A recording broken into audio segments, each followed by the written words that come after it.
Welcome to another segment of Gamers Station. Now today I'm going to show you a game called Banished. Now this game came out a while ago, but I'm bringing it up now because of a special update, and it's very exciting. But what is Banished? Banished is kind of a city builder game, and it's got kind of a, well, after SimCity brought the city building genre back into the scene of gaming, Banished sort of cropped up as this indie title, and it felt really weird, and it's set in sort of this medieval-ish setting. But basically the premise is that a group of people, maybe 5 or 20 people depending on the difficulty, get banished into the wilderness, and you have to be able to survive and build up your town and city and so on and so forth. And it's just very interesting because it's kind of a survival game as well as a city builder, because most city builders tend to be about building economical systems and sort of resource systems so that you can prosper, but this one is not about prosper at all. It is just about staying alive,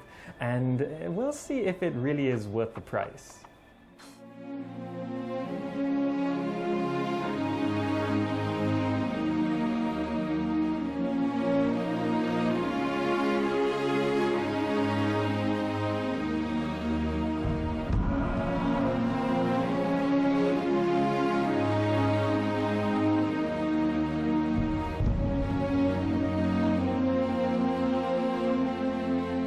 So what's the gameplay of Banished really like? Well, you start with a handful of people, and on easy mode you start with a warehouse full of stuff, but on harder difficulties you start with basically a cart, and you have to use those starting resources to get your town started. Now, if you can survive in the world, it is depending on your skills of building systems, because the world is actually a lot more difficult than it seems. And I mean, it doesn't seem that easy. A bunch of people cast into the wilderness to survive, but on a gameplay perspective, it's actually quite difficult because the game follows seasons, and those starting resources won't get you that far. The starting resources will probably last you a year, and going through the seasons you go from spring to summer to autumn to winter, and the winters can be harsh and the game can take a nosedive really fast. For example, especially if you're relying on agriculture, so you're farming a lot for all your food, and then suddenly winter comes early and you lose half your crop and everyone ends up dead. And another way of dying is basically don't stock up enough firewood to last the winter, and you can send people out to cut wood in winter, but they can die of that as well. And basically, if you don't have enough firewood stored up, then your people will freeze to death. And there's lots and lots of ways where your entire population can get wiped out, and you can actually build a graveyard and see the tombstones of all the people who you've let down in the world. Now, why am I bringing the game up now? Well, it's because it just added what was promised from the beginning, which is modding, support, and tools. The game came out earlier this year, but modding is what really set it apart from a lot of other city builders. He promised full modding support and full modding tools where you could replace models, replace the game code and all of that, and basically it's out now, and there are plenty of mods out there which extends the game and possibly with time might actually take the game in completely other directions, making Banished more of a platform to build more city builders rather than just the base game itself. And that's the hope of the original developer, that's the hope of the community, and that's really my hope as well.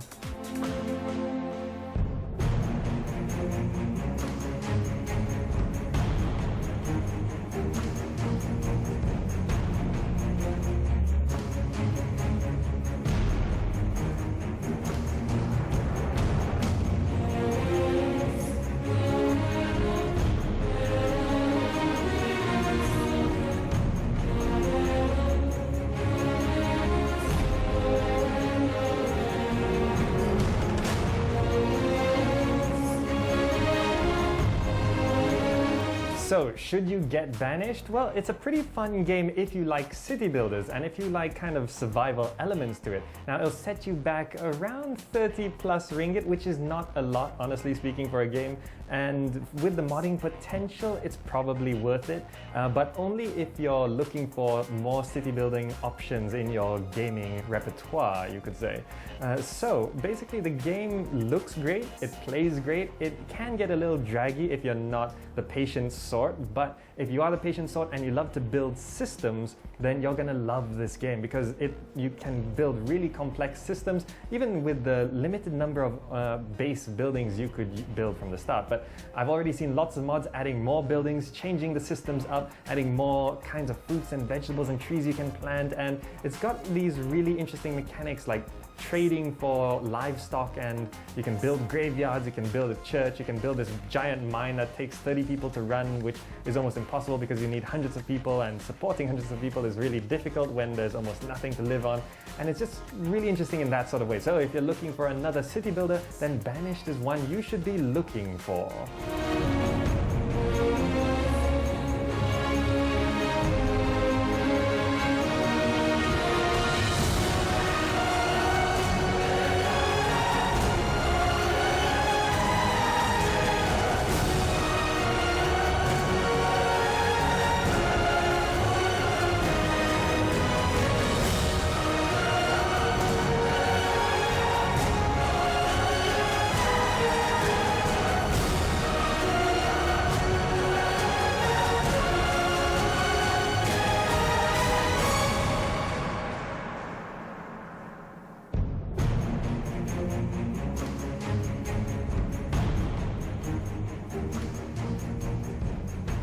Alas, we're at the end of another episode of Gadget Nation, but have no fears because we'll be back same time, same place next week. Now, I and everyone here would love to hear from you, so find us on Facebook, Twitter, etc. It'd be great to have your feedback. My name is Adam Carruthers, and we'll see you next week.